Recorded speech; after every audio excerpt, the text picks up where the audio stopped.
Much, Mr. Bedoya. We'll now proceed under the 5-minute rule with questions. I'm going to recognize myself. In recent remarks at the AI Summit in Paris, Vice President J.D. Vance stated that AI presents the extraordinary prospect of a new industrial revolution. But it will never come to pass if overregulation deters innovators from taking the risks necessary to advance the ball. He was referring to the European Union's Digital Markets Act and AI Act. Ms. Melugin, why would replicating Europe's heavy-handed regulation of AI in the U.S. Certainly be maybe unwarranted or even premature? Yes, it's kind of the European Union to have run this experiment for us.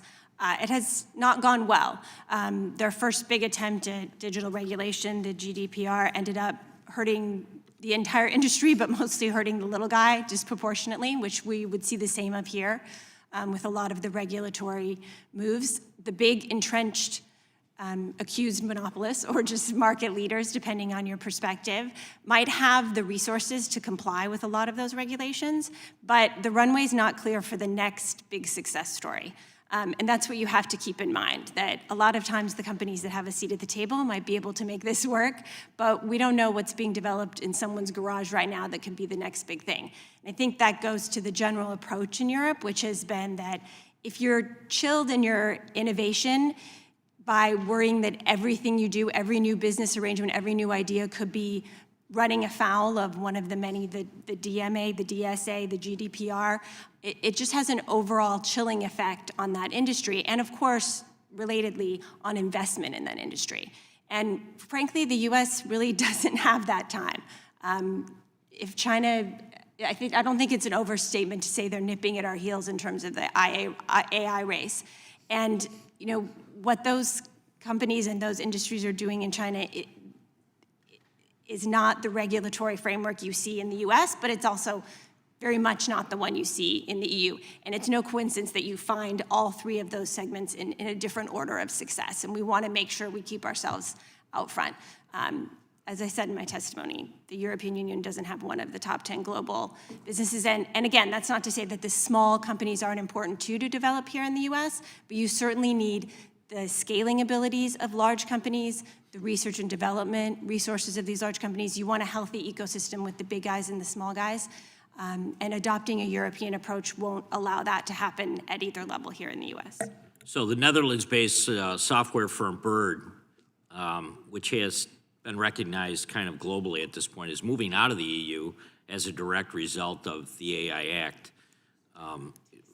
What they said was that Europe regulators are just killing the innovation within the EU. So you think there's lessons already that can be learned here in the States from what we've witnessed on some of these examples of what's transpiring overseas? Yeah, I don't even think you have to abstract very much. I mean, the EU AI Act that those regulators bragged about being the first to regulate AI, which to some of our ears doesn't sound like something to brag about, means that a lot of the US companies that rolled out AI products that consumers have found incredibly useful, have been very popular here in the US, they were delayed in Europe because they weren't sure that they could comply with all the rules and regulations. So at the worst case scenarios, you don't get those innovations, your constituents don't get those services and those tools. The best case scenario is that they're delayed because of regulatory overview. And again, that's an example where the little guy who's innovating something new maybe doesn't have the team of lawyers that the big guys do. So I don't think we want to set up that dynamic here in the US. Very good. Mr. Coniglio, you just cautioned against overregulation in your testimony. You note that robust antitrust enforcement to promote customer welfare and innovation should remain a policy focus.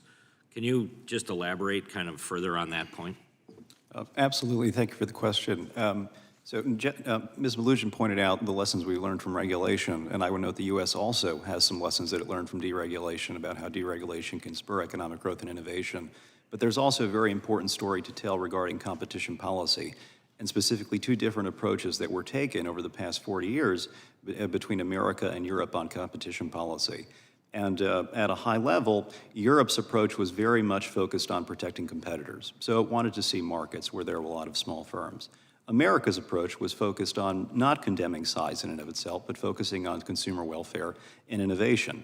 And I think if you look most recently at the Draghi report that was issued in Europe, it was very clear that the digital revolution that happened in America has really driven the productivity gap between the United States and Europe that's occurred. And I think antitrust is not the sole reason for that, but I think it's part of the reason.